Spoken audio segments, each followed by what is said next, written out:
Kalau lo mau investasi di saham Indonesia, satu hal yang harus lo terima. Cara analisa itu nggak cuma fundamental doang dan nggak cuma teknikal doang. Karena market kita itu unik. Kadang berita bagus nggak naik, berita jelek nggak turun. Terus ada saham-saham kecil yang tiba-tiba meledak. Padahal fundamentalnya biasa aja. Jadi di video ini gue bakal bahas 3 pendekatan utama. Yaitu fundamental, teknikal, dan bandarmologi. Satu-satu jelas. Fundamental itu intinya lo nilai perusahaan itu layak dibeli atau enggak berdasarkan mesin uang yang ada di bisnisnya. Yang biasanya dilihat ada pendapatan, laba, margin, cash flow, utang, dan prospek industrinya. Kalau lo mau masuk ke saham Indonesia tapi suka saham yang tenang, gak terlalu naik turun parah, fundamental itu cocok banget buat saham gede ataupun saham blue chip plus saham yang liquid. Karena saham gede itu lebih banyak diliatin sama institusi. Price-nya lebih masuk akal dibanding saham-saham kecil yang bisa ditarik naik, bisa ditarik turun. Tapi fundamental juga ada batasnya di market Indonesia. Fundamental bagus itu penting, tapi timing buat masuknya itu tetap ngaruh. Lo bisa beli perusahaan bagus di harga yang salah. Dan itu bisa bikin lo nyangkut cukup lama. Jadi fundamental itu menjawab pertanyaan, ini perusahaan bagus nggak sih? Bukan buat menjawab pertanyaan besok naik atau enggak ya.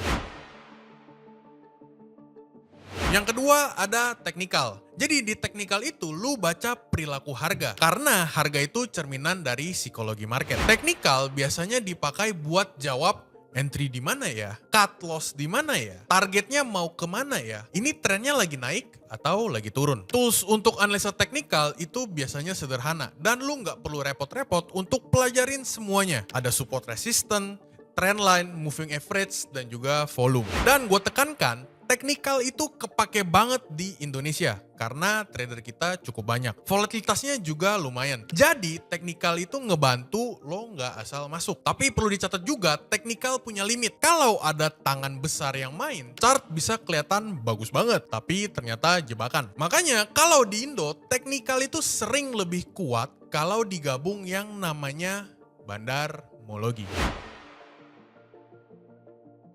Yang ketiga, bandarmologi. Nah, ini yang paling Indo banget. Karena dengan bandarmologi itu bisa baca apakah ada big fund, bandar, ataupun smart money yang lagi akumulasi ataupun distribusi. Karena jujur aja ya, market kita itu nggak sedalam di market US. Di saham-saham tertentu, terutama yang under the radar, dana besar itu bisa akumulasi pelan-pelan, bikin harga naik bertahap, lalu FOMO retail masuk. Dan di puncaknya, mereka distribusi. Nah, untuk kita yang sebagai retail itu bisa pantau biasanya lewat volume yang aneh. Volumenya naik tapi harganya ditahan. Lalu ada kenaikan bertahap yang rapi ataupun aksi bid over yang sangat dominan. Terus kita juga bisa lihat ada pola akumulasi di area base-nya. Intinya bandarmologi itu bukan teori konspirasi. Itu cara realistis baca struktur market yang likuiditasnya terbatas. Dan di Indo ini penting banget karena banyak saham yang bukan digerakkan oleh berita dulu, tapi digerakkan oleh flow uang terlebih dahulu. Sekarang gue jelasin konsep yang sering bikin orang salah paham.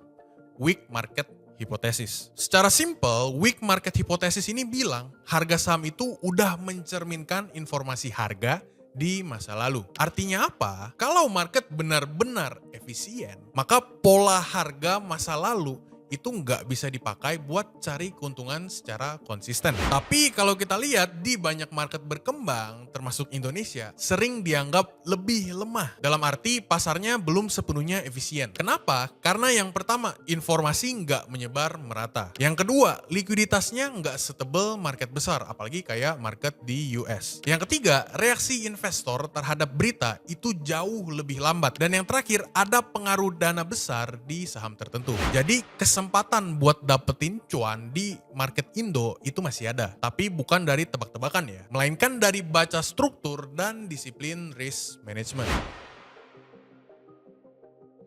Kalau sahamnya kecil, sepi, dan jarang diliput analis, big funds itu punya ruang buat ngebentuk suatu cerita. Jadi mereka bisa akumulasi pelan tanpa ngeganggu harga sahamnya. Terus mereka bisa bikin harga naik bertahap sampai orang ngelirik. Begitu retail rame, baru muncul berita, muncul narasi, lalu muncul orang-orang yang bahas saham tersebut. Makanya banyak yang bilang di Indo seringnya itu price move first, news follows. Jadi harganya udah gerak duluan, baru keluar berita.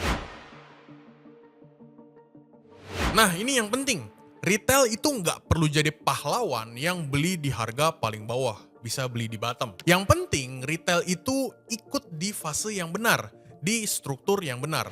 Kalau lu nunggu bottom, seringnya malah kelewatan, nyangkut, sahamnya lagi turun malah dibeli. Tapi dengan adanya bandarmologi, teknikal, dan pantau berita juga, retail itu bisa masuk saat akumulasinya udah jelas. Ada big funds yang lagi beli, breakoutnya valid, terus volumenya juga mendukung alias kuat. Iya, lu mungkin nggak dapet paling bawah, tapi yang lu dapet adalah probabilitas yang lebih tinggi. Jadi gini cara mikirnya, kalau lu masuk ke saham yang gede, yang blue chip, fundamental itu penting banget. Karena big funds juga ngeliat fundamental buat parkirin dana mereka. Kalau lo main timing entry, technical itu udah wajib. Biar lu tahu masuknya kapan, keluarnya kapan, cut lossnya kapan, take profitnya kapan. Kalau lu mau masuk ke saham yang istilahnya seperti gorengan, bandarmologi itu adalah alat tambahan yang sangat krusial. Karena dengan adanya bandarmologi, flow uang bisa lebih terlihat. Dan kalau mau paling sehat, ya gabungin semuanya. Dari fundamental, teknikal, sampai ke bandarmologi. Jadi analisa saham itu bukan pilih salah satu, tapi ngerti kapan pakai apa.